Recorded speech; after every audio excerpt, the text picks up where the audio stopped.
My name is Vel Omarr. I been watching a lot of comments about soul music. And most of the comments that I've been watching are coming from, surprisingly enough, classic soul music fans. And the issue that I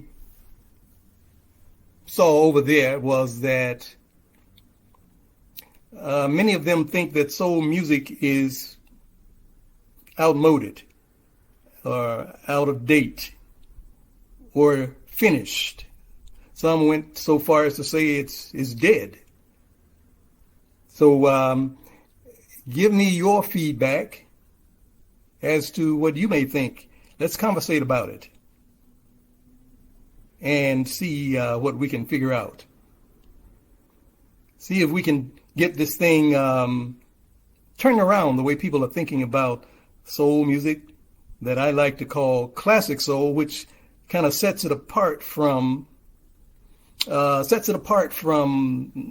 would say, the new style of soul music that they do today. Because some of us who grew up in the 50s, 60s, and even the 70s, we have a different feel for what we call soul music. So we want to make sure that that style of soul music kind of stays around a lot longer. So, and let's see, who do we have? Okay. So any questions, Deborah, that you might want to throw at me, and just feel free to type them. That way I can go ahead and read them. But I'm going to go ahead and get into my next segment here. So a lot of people are asking, does soul music still exist? Can it be sold? Is it commercial? I guess that's what they really mean. Is it still commercial? Will there ever be soul artists like the ones in the past?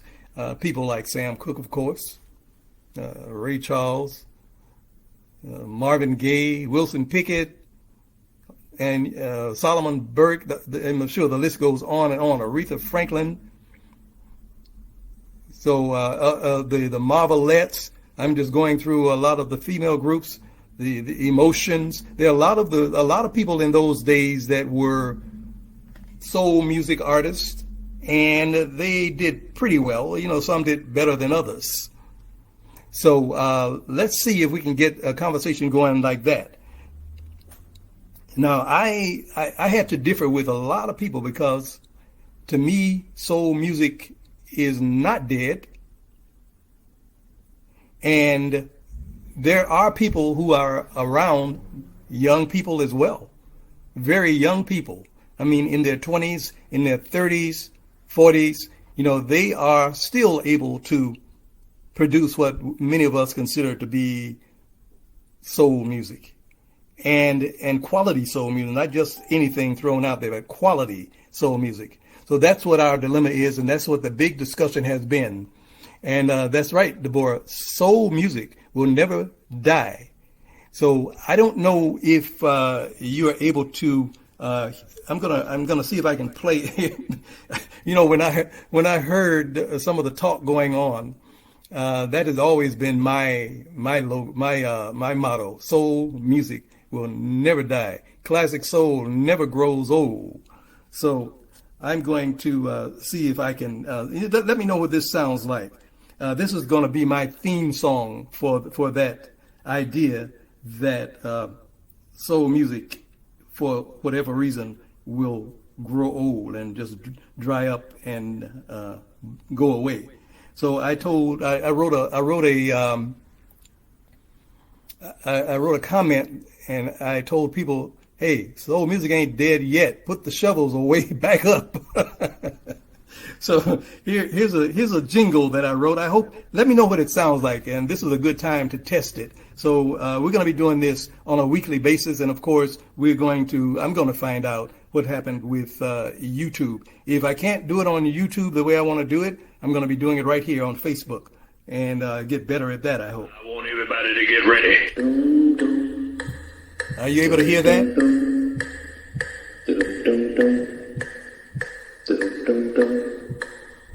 Oh, if the music has a heartbeat, then it must be soul music, and I'm gonna tell it.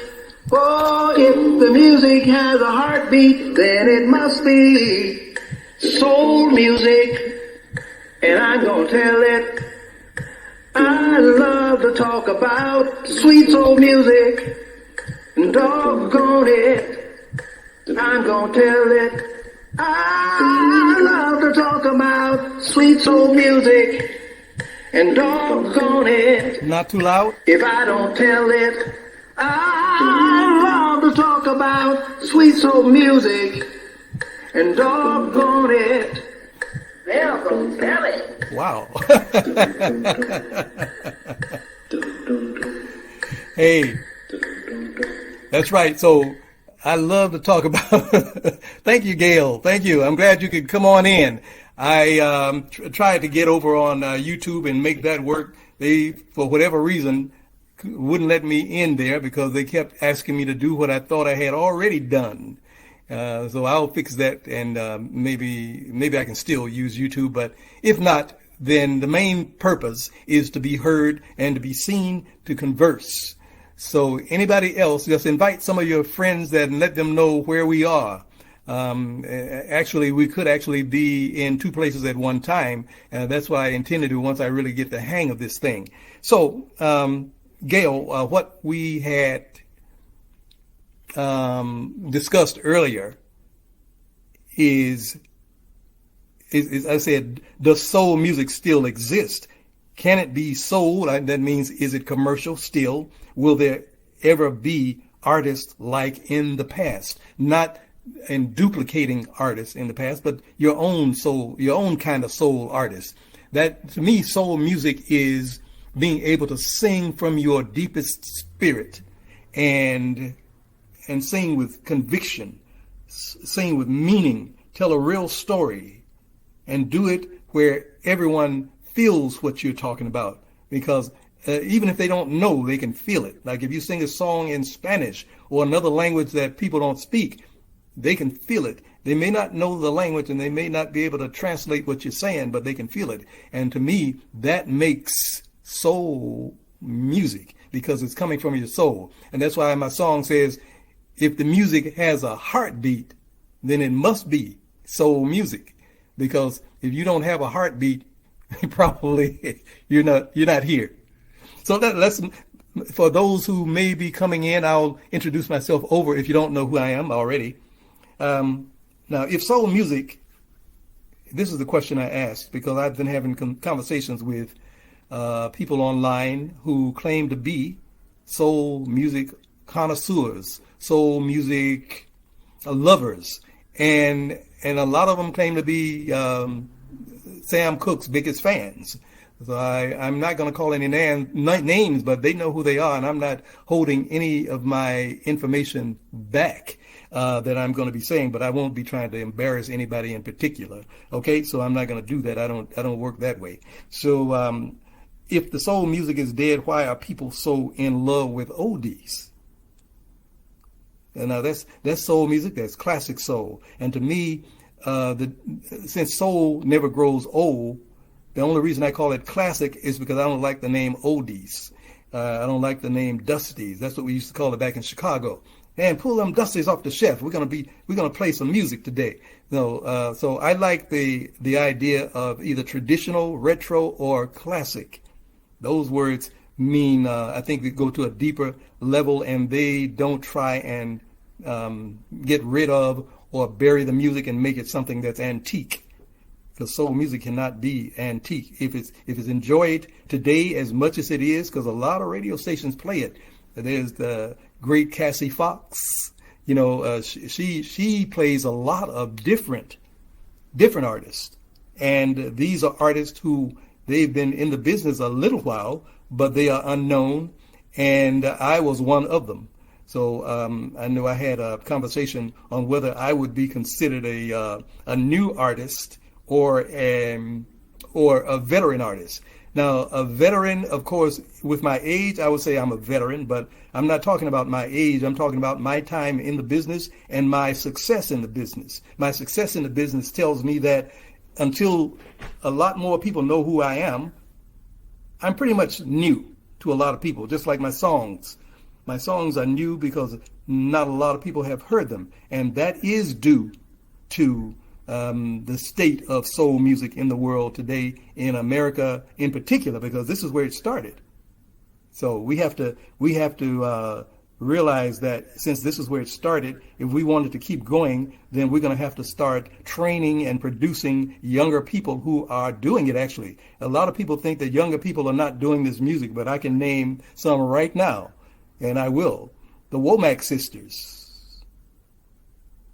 the Vel Omarr daughters, Rashida and Aisha, and Vel Omarr's son, Hassan. So, and there are many others. There's this great blues singer who plays guitar. They call him Kingfish. And if you all haven't heard him, go check him out. Then there's the many different Southern soul artists. We can't leave Southern soul out because it is soul. It has its own style, but it's soul for sure. So we have thousands of people who consider themselves soul artists, whether they are urban soul, retro soul, Southern soul. We're soul artists. And that term will never be outdated, like I've heard some folks say. So let me see. What are you all, let's see. Cheryl Payne, how are you doing? I've seen you and communicated with you in messages, but how are you? I'm glad to see you here. So let's see, Lynette Denny. Yeah, great. I'm good to see you, Lynette. How's Colton? All right. Colton and Lynette, excuse me. Colton and Lynette, they came out to see a show that we did when I was in the Olympics. And I can't remember everybody who was on that show. I think Little Anthony Imperial, Barbara Mason, many others.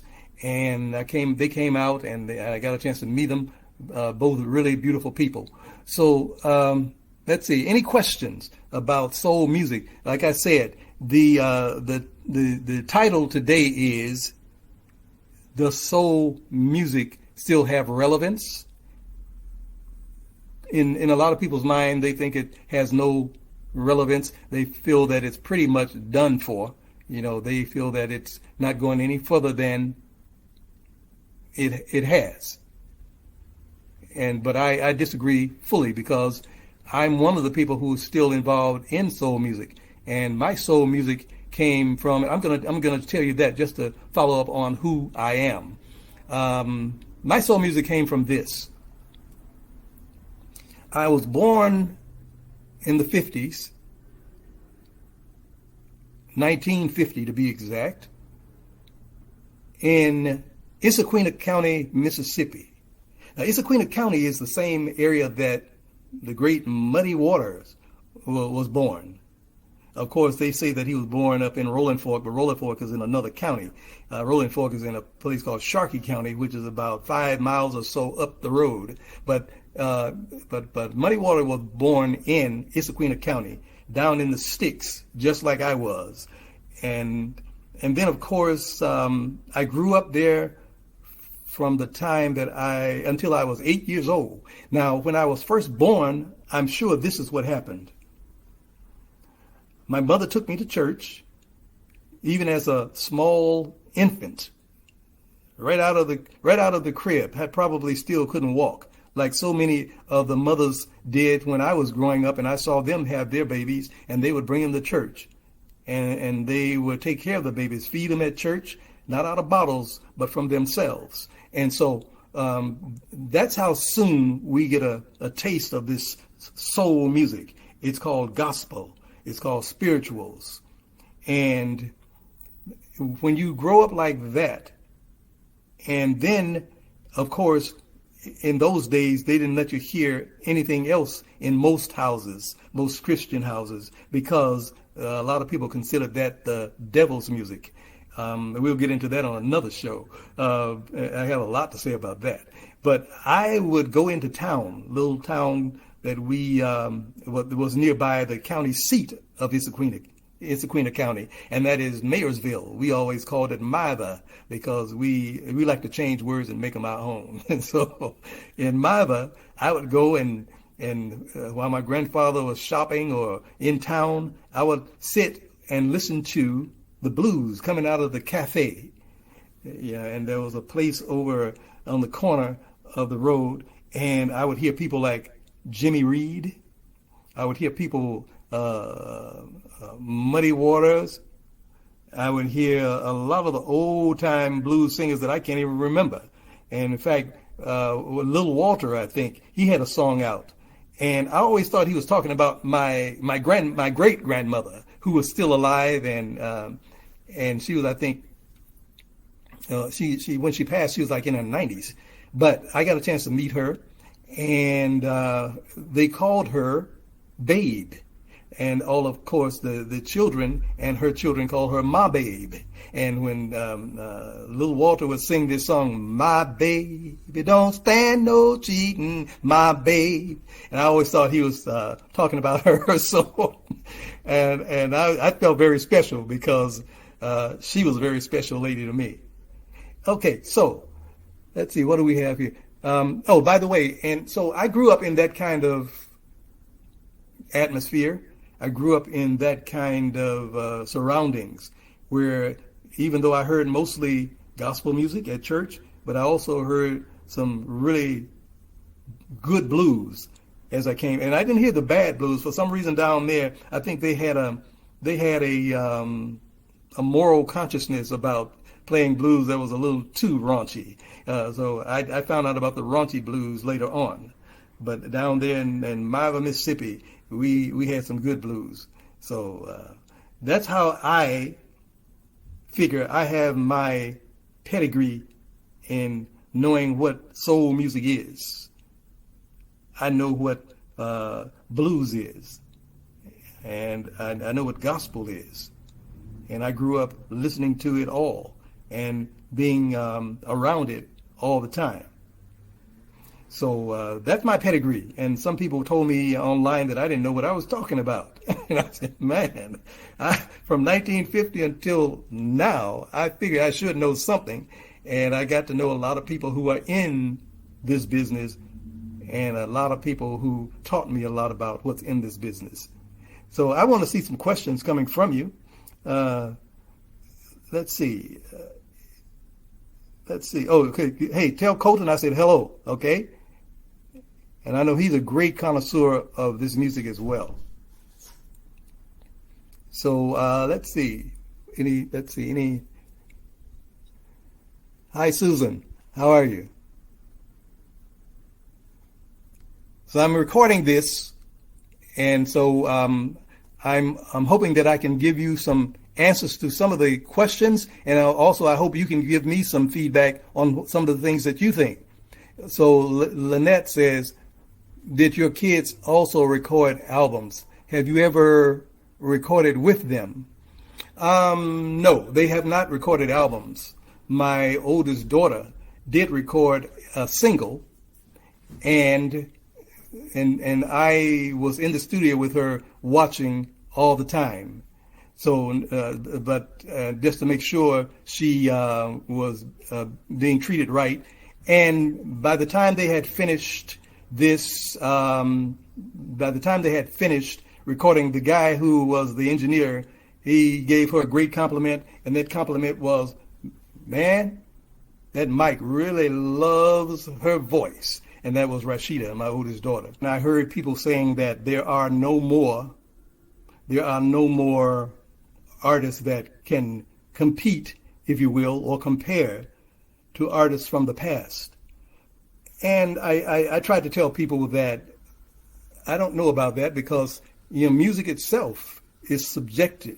It's you can't say one artist is better than another because somebody else may have a different opinion. And that's pretty much all they are, is opinions. People have different tastes. Of course, I have my tastes, and you couldn't convince me unless I heard someone different that's better than the guy I think is at the top of the heap. And I know you all know who I think that is, so I don't have to say his name. Sometimes I feel like I'm bragging about him. I feel that close to him, but a lot of people think that. But I will not ever go so far as to say someone else could not compare.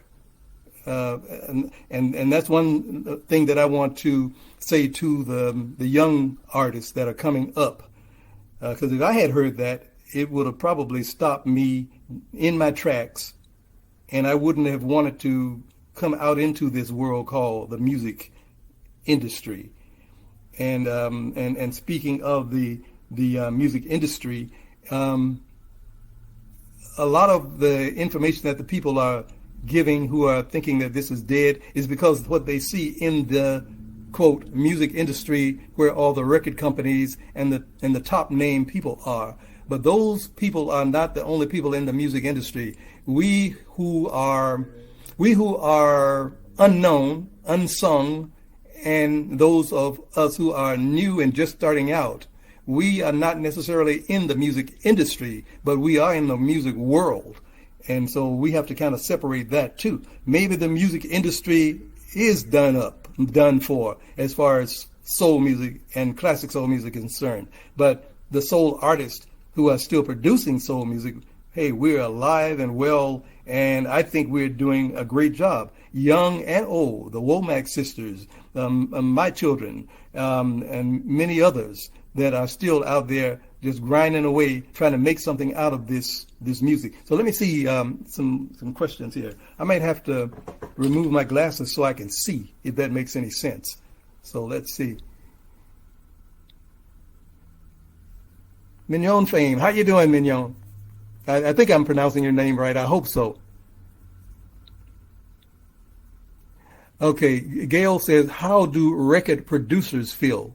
Now, when you speak of record producers, the record producers that I worked with, all of them loved what I was doing, and I made sure that they knew that I wanted to have a retro sound, because it's the same as I figure I would not have been one to come to if you wanted to do a disco album. Because I came before disco, I was influenced by earlier artists than the disco artists or the disco era. So I worked with a lot of producers that were, like say for instance, Brad Bobo used to be with the Crusaders. Joe Sample and the Crusaders used to be with, and then there's of course Carl Marshall, the great Carl Marshall, who worked with most of the group blues greats. Lil Milton, I think it was, Johnny Taylor, all the folks. So he loved what I was doing. Then let's see, who else? There are some others. I can't think of their name right now, but Carl Protho. Carl Protho, he's a musical, I guess what people would consider a musical genius, because he studied all forms of music, Beethoven, Bach, Tchaikovsky, and all of the jazz forms, and he writes it fluently. And he's the one that put together my rendition of A Change Is Gonna Come. It sounds close to very close to the original. I couldn't tell the difference, of course, but I knew it was exactly what I wanted to sing that song to. So let's see. So those record producers, they feel the way I feel. Music is music to them, and they are pretty much in the same age range as I am. Some of the people who are saying that soul music, except for how the artists in the past did it, except for those artists, they're saying soul music is dead. I don't understand that idea. I mean, because if you love what they did and what they produced, you should at least give a hand to the people who, not a handout, a hand. Give a hand to those people who are struggling to do it in that same vein.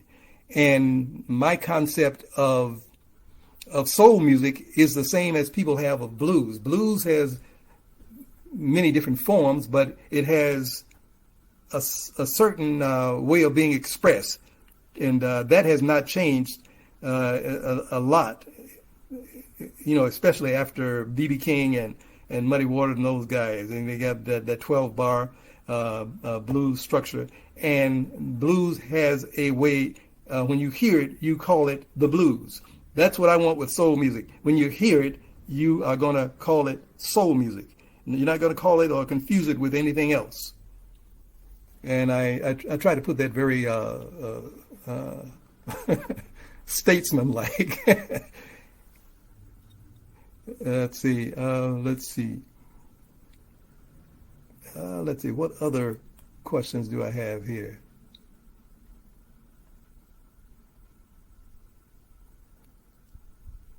So I'm going to go ahead and say some other things that I had on my mind. Please feel free to jump in and say what you are thinking. That's right. Gail Nobles, soul music is not dead. Like I was telling Deborah, I had to write something. I told people to, hey, back up, put those shovels away. Soul music is not dead. And there's another thing that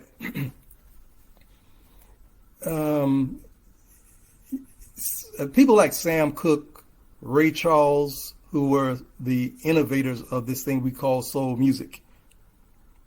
And of course, before that, the gospel singers, we can't leave them out of being innovators of what we call soul music, because that's where the mixture came from. Gospel and field songs, gospel and blues songs, gospel and pop songs. All of those added to what is now called soul music. So if those people, they are the roots of soul. What happens if you put a root in the ground? Chances are, if any moisture falls on it, people listening to it, people loving what they hear about what they are hearing, then those roots are going to take hold in the ground and spring up some more plants and trees. Those are other soul singers, young soul singers, even some older soul singers who get in the game in midlife. I think I was one of those. I think I was in my I was in my 30s. I don't know if you call that midlife. That was pretty young, I guess. But to me, if the only way you can really kill a root is you have to burn it or put acid or something on it. And sometimes I feel that that's what people are trying to do. They're trying to burn it since it won't die. People are still singing soul all over the place, and it's not going anywhere. So let's see. Any other statements, questions? So I never bring anything that sounds like a complaint, either from myself or from other people, without bringing what I consider could be a good solution to fix what the problem seems to be. The young people who are still doing music, soul music, or any kind of music really, the young people who are doing music, and we want it to happen like it happened in the early days, I think that's the thing that's probably missing more than the people who are producing the music. The producers who want to produce it, the radio stations who need to play it, those things are missing. The fans and the artists are still here. Now, what the artists have to do is just keep improving what we do, and don't let anyone tell us that what we're doing is no good or no longer even relevant. Just keep doing what we do. But at the same time, we got to realize that it's not going to be like it was in the 50s, 60s, 70s. I don't know what it was like in the 80s. I pretty much kind of zoned out on that. But we have to keep doing what we're doing and find ways to work together. Those are the key words. because if you're looking for a record producer or a radio station, which there are not many who are, I would say, out there to make any song or any artist a name or a hit. So we have to depend on where it all started from in the beginning. The artist goes directly to the music lovers, the fans of music, and those people will make us what we are. It kind of reminds me of when rap came out in the early 80s, I think around 1980, 81, 82, Curtis Blow and some other guys. They didn't have an audience, and most people despised their music. But when I saw on the corners when I was driving through Los Angeles and in shopping malls, outdoor shopping malls, they had the back of their car, the trunk of their car open, and they were selling their music out of the trunk of their cars, selling their music out of boxes that they had in their arms. They found their audience, and before long, people started taking notice. Big record companies started taking notice because they wanted a piece of that pie. They wanted, and then they eventually got it, and then eventually they kind of changed the idea of where those early rappers wanted to take that music. Because Curtis Blow, if you ever listen to him, he actually had live musicians playing behind what he was rapping to, which came from the old days. Red Fox and some of those other guys who are rapping to the music. And they were actually rapping. They weren't just talking, but they were rhyming. So that's what we should be able to do with the young people. We should come together with them, and they should come together with each other. Do not always feel like you have to have some type of a coast-to-coast battle with each other. It's not going to work that way. Jackie Wilson and Sam Cooke, from what I know, even though they were on tour together, they worked together. They alternated who would close the show any particular night. And it was competition, of course, but it was not a cutthroat competition. It was a healthy competition. And so we young people, we need to get back to doing it that way. And people my age, we need to get into doing it that way as well. We need to go directly to the fans, because when the fans start demanding it, then whatever radio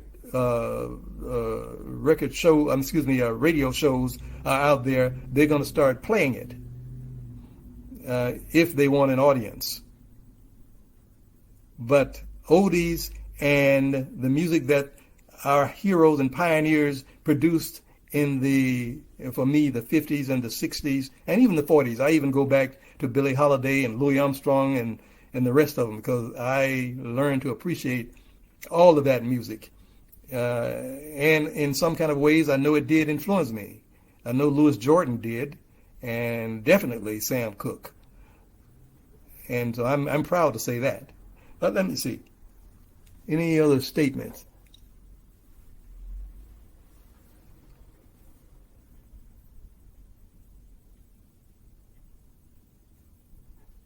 Rosie, how you doing, cousin Rosie? Yes, everyone needs to work together to make it. Larry Hilton, my old buddy from the Sam Cooke fan clubs, one of the few good people that I got a chance to know. Hey, he says, we as artists must be true to the art, ignore the shortcuts, study and work the craft. Definitely, we have to do that. We can't really produce something that we don't put the effort into, and we don't put our soul into, put our heart into, and then we will see the fruits. I always say, from the roots to the fruits.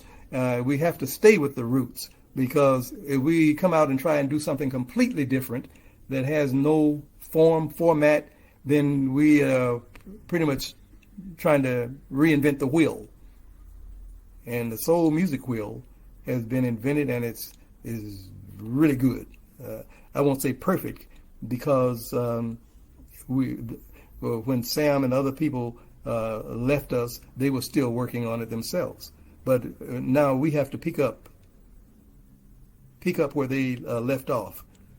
Continue making this music as great as we can.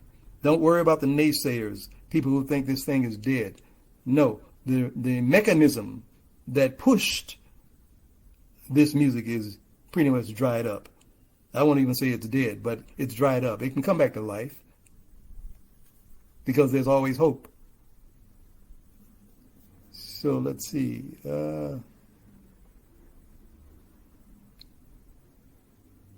Anything else?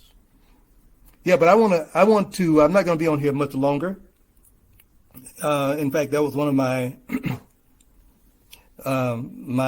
last points, is that we have to fix this thing instead of putting young artists down and not living up to artists of the past, complaining that they're not living up to artists of the past. We need to stop putting them down,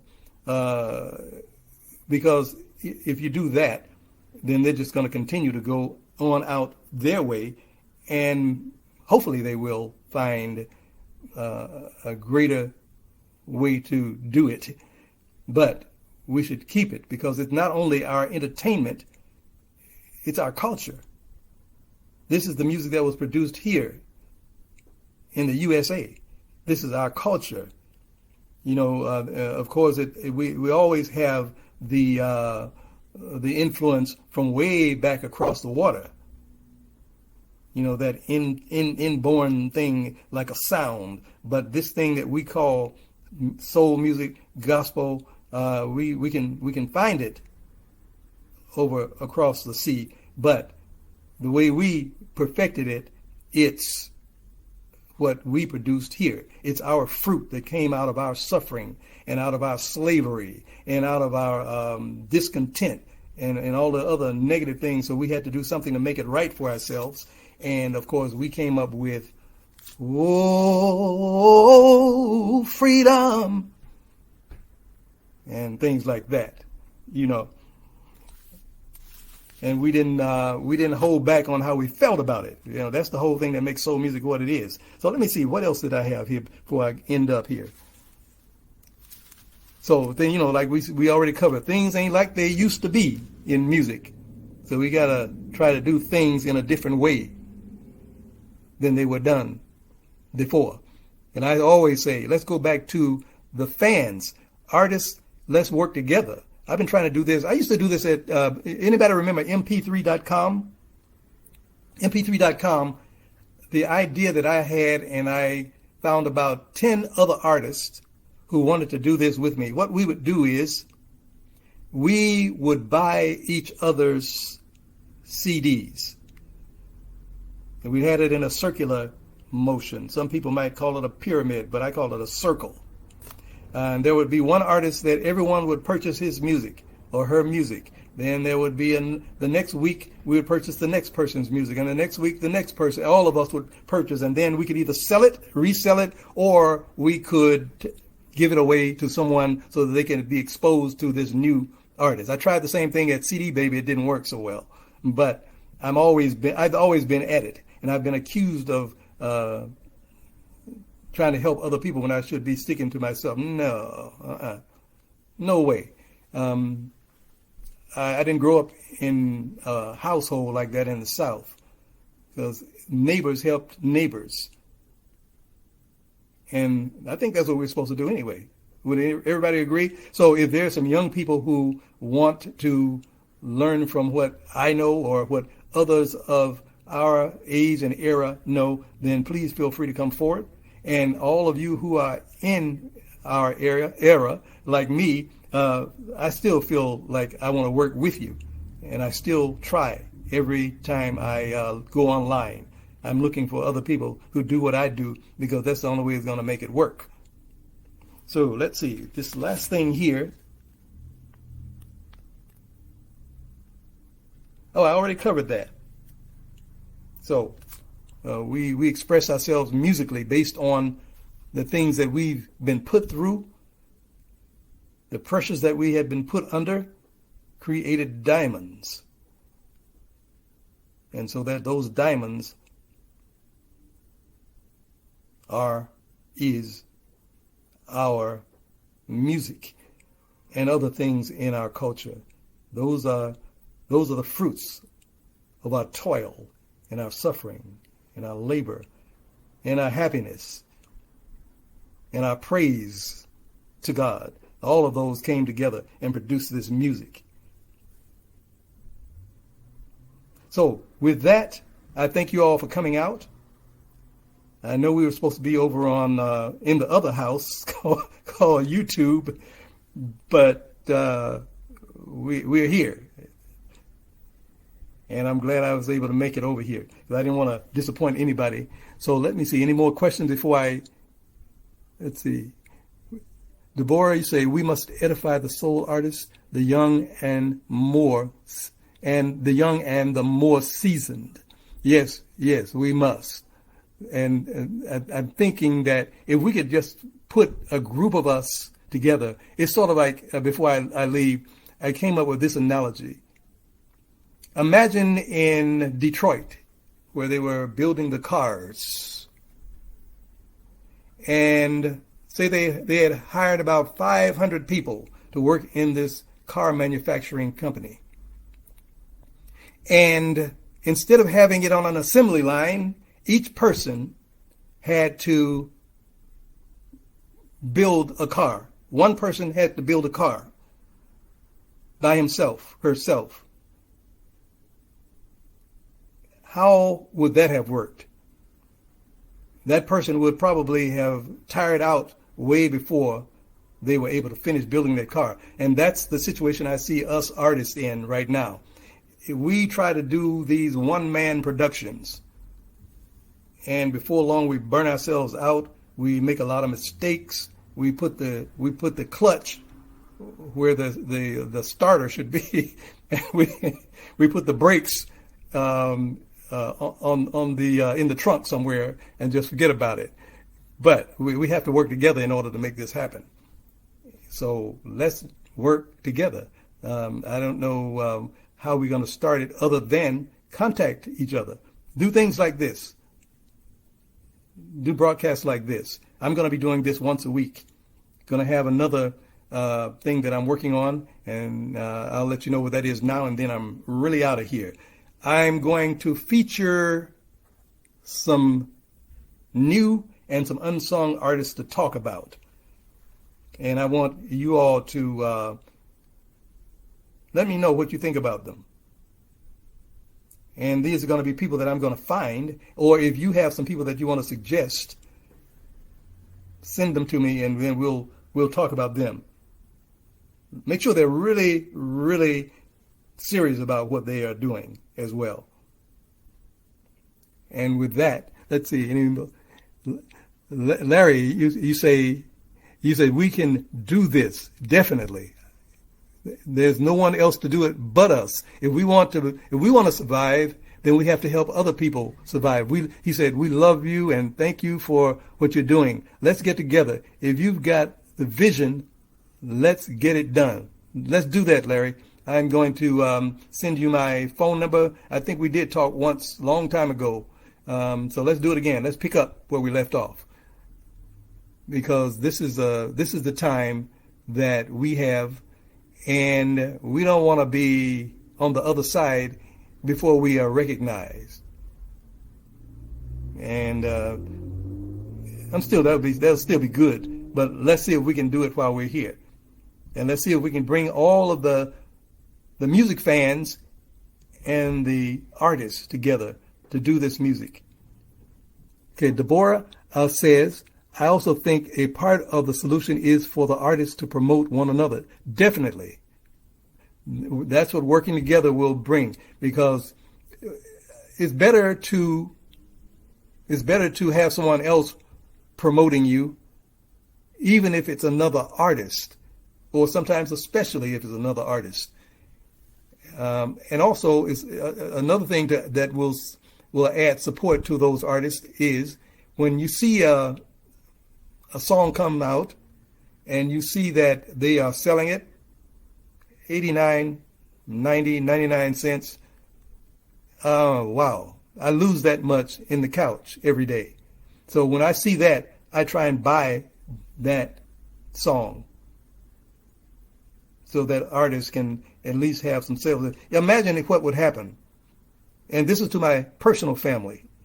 All of those, man, if I was to put all of my family on both sides and then the extended, Rosie can testify to this, Rosie Christor. If I was to put all those family members together, we could create our own Facebook. No, we're not quite that large. We might be able to create maybe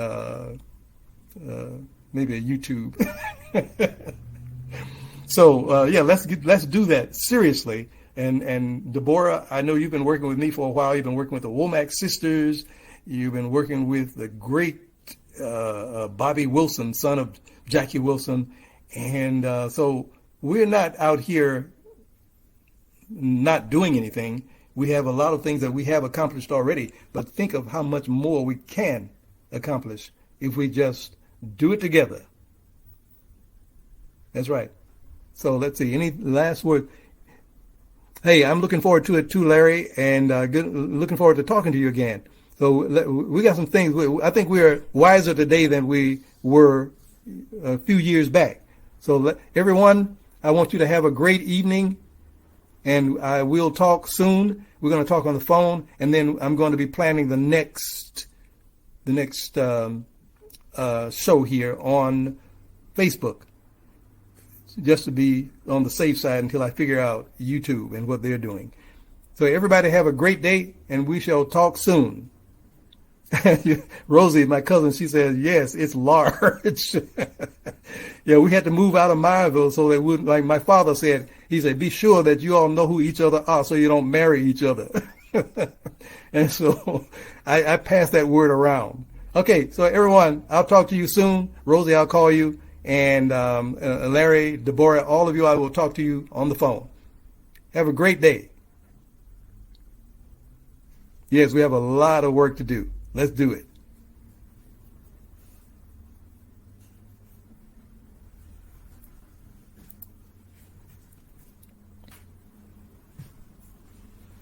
All right, give us a phone.